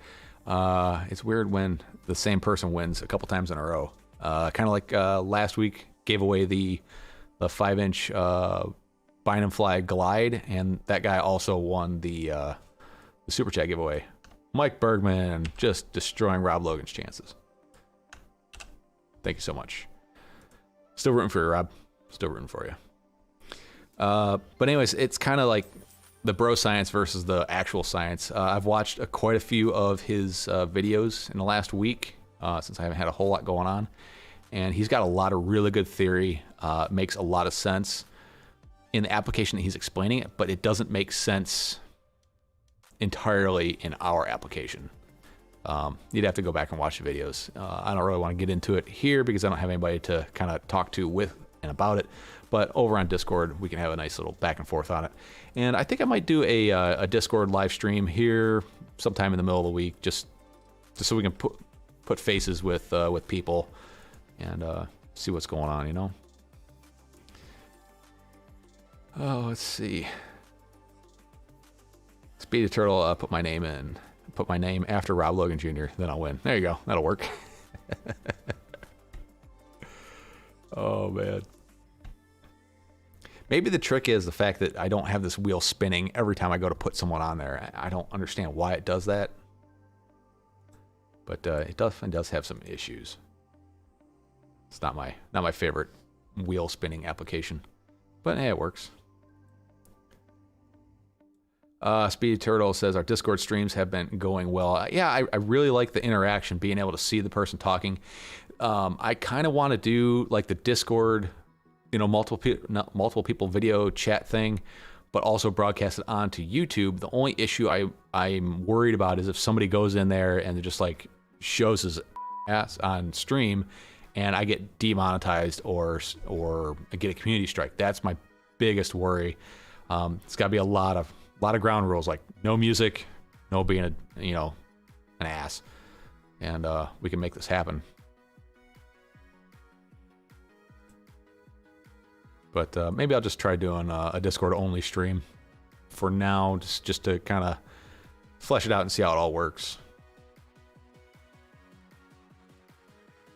Let's see. Eric Allen over in the Discord chat says, "Hey, can you use a FR Sky RX, or do you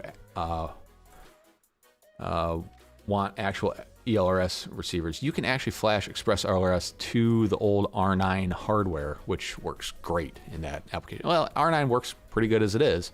It's just way better on ExpressLRS. So if you have a lot of old R9 hardware, both the transmitters and receivers, you can get ExpressLRS on there. Rob Logan, okay, note to self, show my ass on stream. Note to self, block Rob Logan.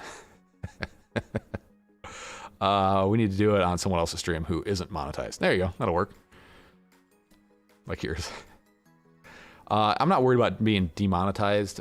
It's pretty easy to be demonetized. Plus, I mean, in a month, I maybe make $2 on any video through Google AdSense. So monetization's kind of, who gives a rat's ass. I just don't want to get a community strike. That's the big deal. That's no good. Mini Me FPV, I only order from TBS, N Factory, and Banggood. Recently, I order from Get FPV, $18 for economy shipped within US. Mini Me, are you in the US? Typically, a lot of the US retailers will do free shipping over $50, so you're always trying to find something to get over that $50 mark. And if you are, get a set of FPV grips from Tweet FPV, both at Race Day Quads and Pyrodrone. Does Discord have super chat type features? I don't believe they do, but I've always got PayPal. Right there. Yeah, YouTube monetization sucks. It used to be, maybe, I think it was like 3-4 years ago. It used to be you can make a pretty healthy living by not a living, but a healthy income by not really doing a whole lot on YouTube. And AdSense was really good, but there's been a huge boom in the amount of people on YouTube, both consuming content and creating content. So, you know, obviously supply and demand, there's a lot of demand, so the supply goes down of cash. But it's a Mini Me, cool. It's Heli Direct has Vistas in stock. Oh man. But Heli Direct was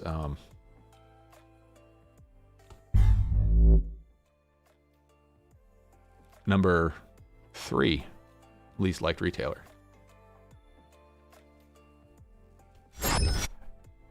No, I'm from Siberia. Okay. That's not bad then. $18 for shipping. How long does that take to get to you? Mini Me. Do you have a grip pattern for the DJI Phantom controllers? Dustin Gabble, no, I don't. Unless the Phantom controllers are shaped like the digital FPV controller. I think they're very similar, and I'm not 100% sure. Dustin Gabble, hit me up over on Discord. You can find the link at tweetfv.com if you're not already over there. And we can talk and see if these would fit on there, because I would like to know myself, and would be great if I could advertise this as fitting on more than one radio. So we can work something out over there if you want.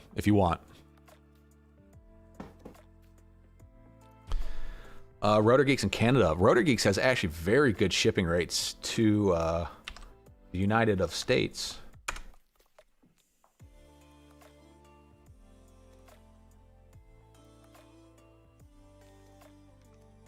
You say they have Vistas. God, I want to make a quad with a naked Vista. No, they're out of stock.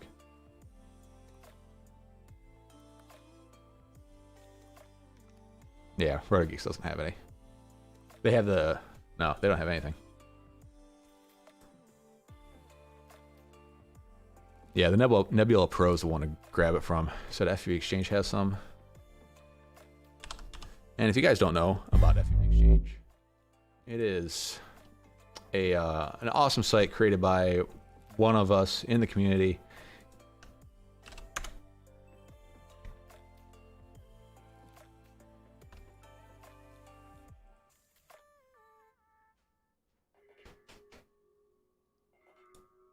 There we go, Nebula Pro.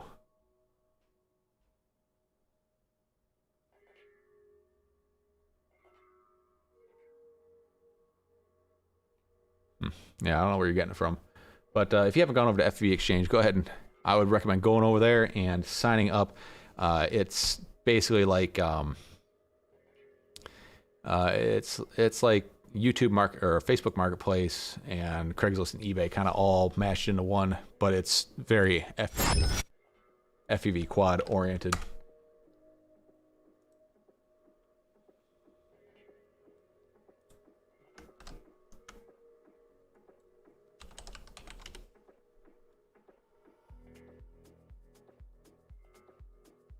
RotorQuest out of stock on everything. Actually, no, they have the Vista Air unit. They don't have the whole kit.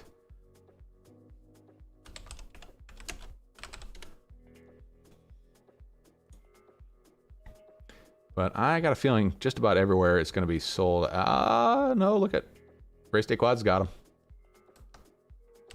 There you go. And I can't post a link in there because it's too damn long.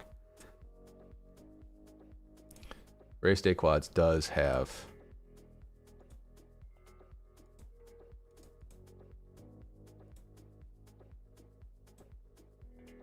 the Nebula Pros in stock.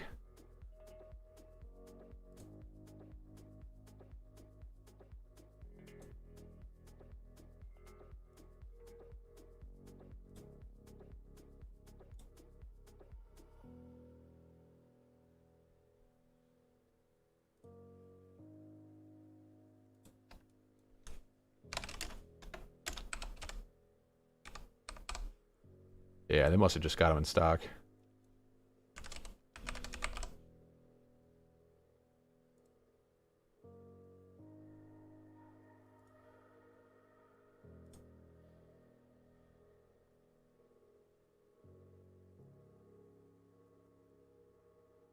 Yeah, this stuff sells out pretty darn quick.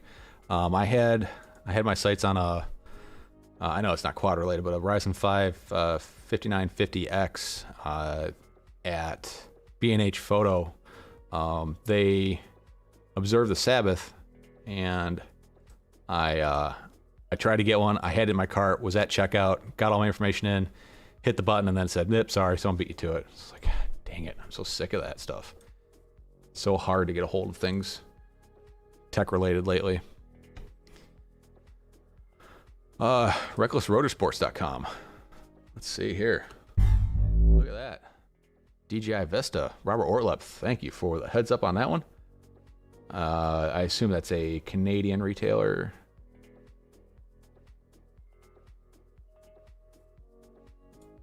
I really wish retailers would make it very clear where they're located. I've found a lot of retailers that have stuff in stock, but if you keep digging and digging and digging, you find out that they're in China and you're dealing with the same slow shipping response and all that stuff as usual. Yeah, Brian, Race Day Quads has them. They have the black ones. Heli Direct has the white ones.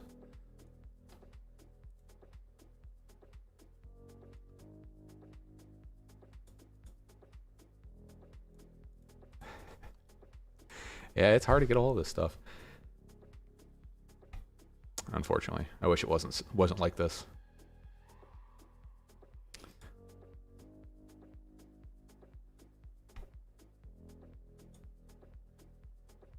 Reckless is a local pilot here. Okay.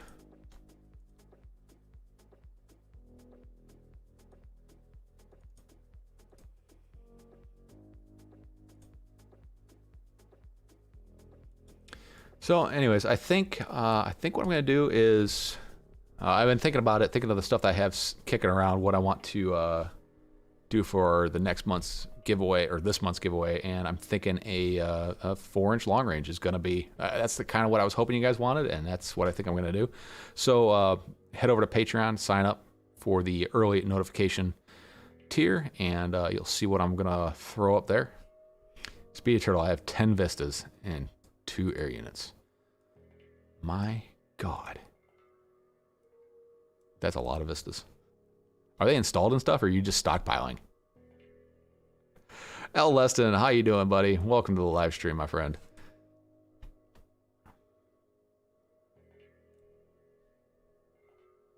Anyways, yeah, 4-inch long range. I think that's going to be the ticket for this month's giveaway. So make sure you guys watch for that. Also look for the other giveaways I do. I typically give away the sub 250 crate. Here. And I am drowning in radios. So if you're in the market for a new radio, keep watching. I'm probably going to give away one, or if you just want to try to score a good deal on one, go ahead and hit me up on the old Discord there. All of them are installed except one Vista on air unit. I have found myself really kind of paring down how many quads I have. I think I've got 3 race rigs, 3 acro, and 1 cinematic rig, and I'm gonna try to stay to a limited amount of quads. I think what I want to do is try to create clones of all the quads, so I'll have 3 of the same of everything, both acro and race. That way I don't have like a ton of, like, I find myself flying like 1 of each type of quad, but I have multiples of them. I just don't, they're not in heavy rotation. So I don't know. It's kind of Vista 4-inch long range. No, it'll be an analog just because, you know, I think more people are doing analog right now, but the Vista long range, those are pretty cool. Dustin Gallo, yeah, definitely need a radio. Well, what you looking for? I have a couple QX7s. One that needs some loving that is going to do a live repair of. I'm just trying to get the internet situation fixed out in the garage, do a custom paint job on it and everything, and take you guys along for the ride while doing that guy. I have 3 Sedoras and 3 Source Ones. So there you go. That'll do it. I also found the bag where I kept all my micros from the winter time. I'm like, I got too much stuff. I got to get rid of some of these things. Hey, do you have a gamepad style? I do.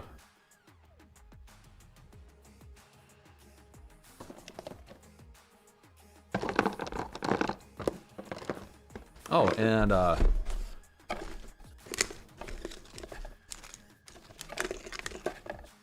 also have one of these Radiomaster R81 receivers. I've finally had an opportunity to work with one of these with some college students over at University of South Alabama, and these things are absolute fucking. Oop, I hit that wrong. This is a garbage receiver. Don't buy this.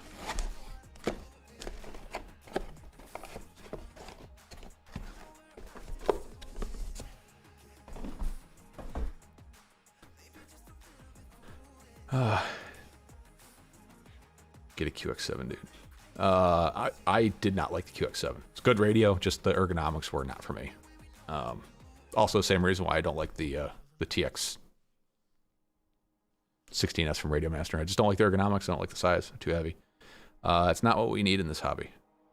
I don't fly a lot of wings, which is one of the big downsides to the Tango 2 is no trim switches. Really kind of sucks for flying a wing. But I mean, you know, it's not a bad radio. The QX7 in Access will work directly with Crossfire without needing to do the hardware inverter mod, which is pretty nice. EDOC needs to fix the toggle switches on my QX7 so I can sell it. You know what? That's exactly what this QX7 needs, is some toggle switches. Dustin Gab will get with you at Discord.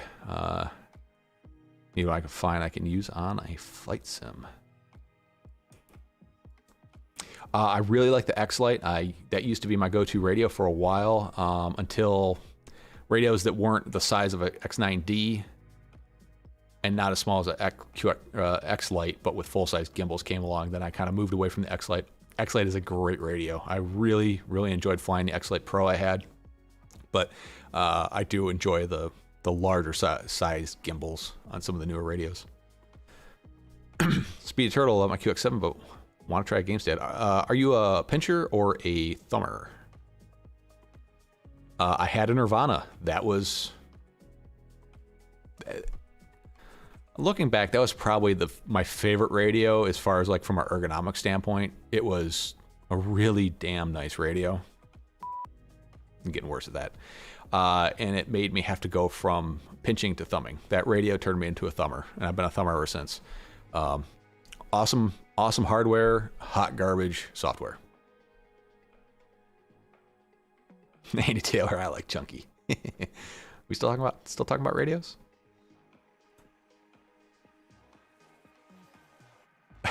Robert Orlep, yeah.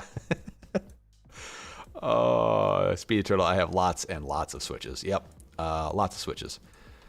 I got a bag of switches back from when I used to fly the FlySky I6 something, whatever one came with the Wizard X220. First full-size quad I had, though. It seemed like any time I traveled anywhere, I'd end up with a broken switch. Mike Bergman got the Nirvana a few weeks ago. I haven't delved into it yet enough. I really liked it, but hopefully nothing hardware fails on it, because the only way to repair it is basically to find another radio to get donor parts from. Once Underground FPV kind of effed off like they did, I saw the writing on the wall and I just moved away from it, unfortunately. But I really did enjoy that radio. I got 36 people in the live stream. Wow, that's pretty cool. And 31 likes. That's a pretty good ratio, guys. We're getting it there. If you haven't liked and subscribed, please do so. And if you haven't been to my website, tweetfv.com, if you want to find out all the other stuff going on, affiliate links, Patreon, Discord, all that stuff. Let's see. No, Rob Logan, we didn't spin yet. No, we're still waiting.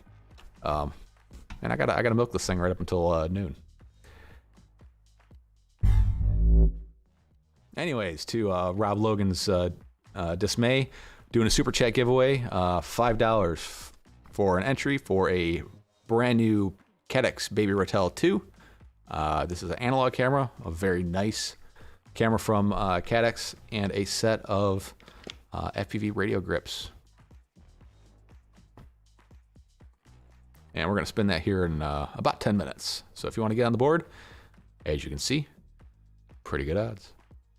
And I'll fix that blank spot there. That's just a little thing I have to do with this wheel.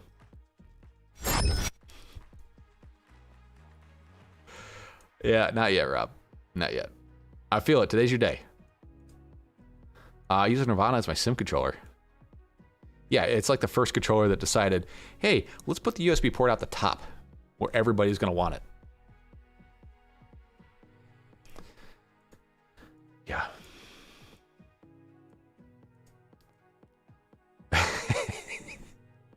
Yeah, Rob, I'm sorry, man. I'm feeling it today. It's going to be you.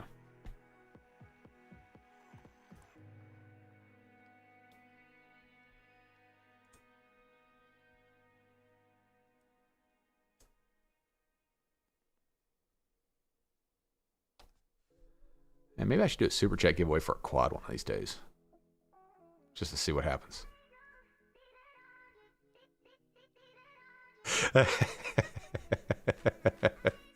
Robert. Oh, man. Cola FPVs uploads this past week. No, I have not.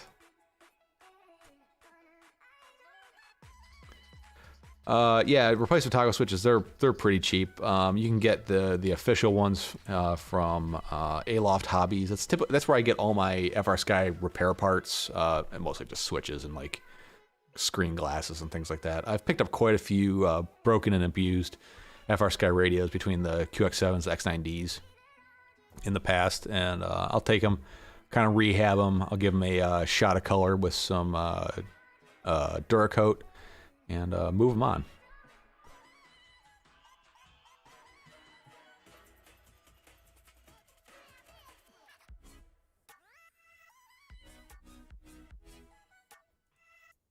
Now what the heck, it posts two identical posts by itself. Yeah, well, I can fix that for you. There you go. Oh, it only did one.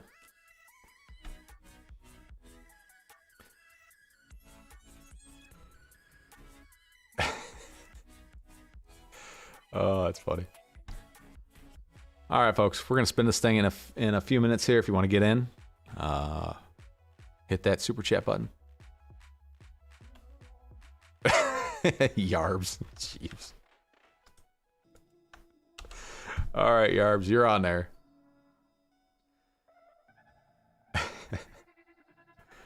Oh, man.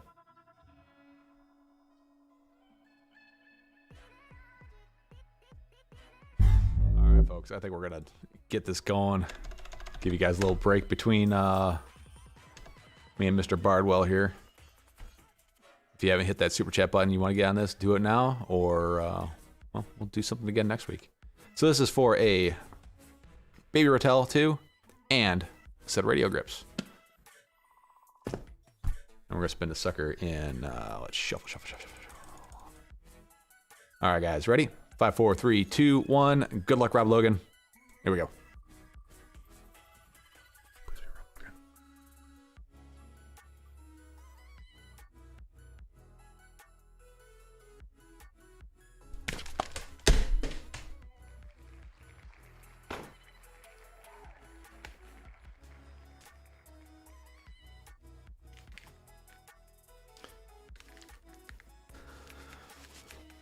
Holla in Lula. Finally, Rob Logan. Congratulations. Now this joke can finally end. Oh, Rob. Awesome. It's told you, man, today's your day. And that wasn't rigged at all. We talked about ways to rig this. But no, we played it straight this time. Congratulations. You have won the Super Chat giveaway. And you know what happens now is you'll win like 2 in a row. Oh, man. That's awesome. Well, congratulations, Rob Logan. It was about time. Oh, man. Yeah, Rob Logan, hit me up over on Discord or on Patreon. No, Discord. Damn it, Discord. Let me know what radio you have and what color grips you want.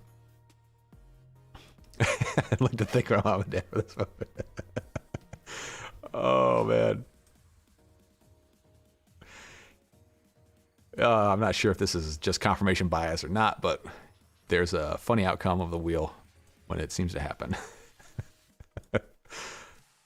Oh, man. Well, congratulations. I had my finger on the back of the wheel. Oh, man.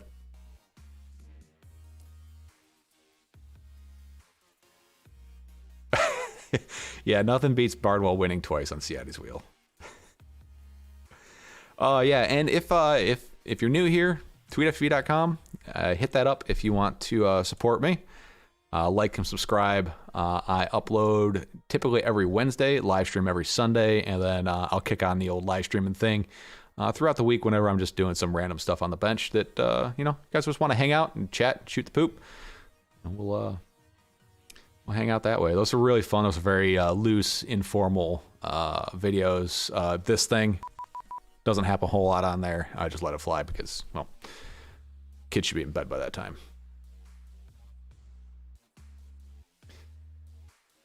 And we can turn all that off. There we go. And some other streamers, if you haven't heard of them, check out Rick Cepeda. He's streams every Thursday, or is trying to stream every Thursday over on his Discord. Rick, if you're in here, go ahead and drop that link in the video description if you're around. Also, Ciati FPV, awesome YouTuber, just an awesome guy in general. Big into the micro stuff. A lot of micro tech going on over there, motor talk, PID tuning, and then just all around great guy with a great community behind him. And then obviously, Mr. Bardwell, he's Rob Orlov. Let's get TweetFV over 7,000 subs. Tell your friend he is so close. Let's see, where am I at? I got the I Love Me box. Fetching. I built this thing, by the way.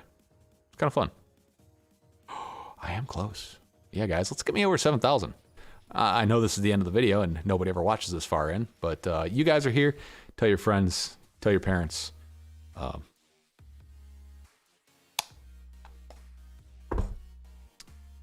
make that happen. All right, guys. Well, I'm going to get out of here. I'll give you guys a few minutes, hit the bathroom, get a drink of water, come back and get ready for Joshua Bardwell, where you're going to learn something. Head over to my Discord if you want help with something. And Patreon if you want to win something. All right, folks. Thanks for stopping by. Thanks for checking us out. And I hope you all have a great week. Get out and fly. If the weather's nice. If it's not, that's why you need to have a micro. All right, guys. We'll see you next time. And stay safe.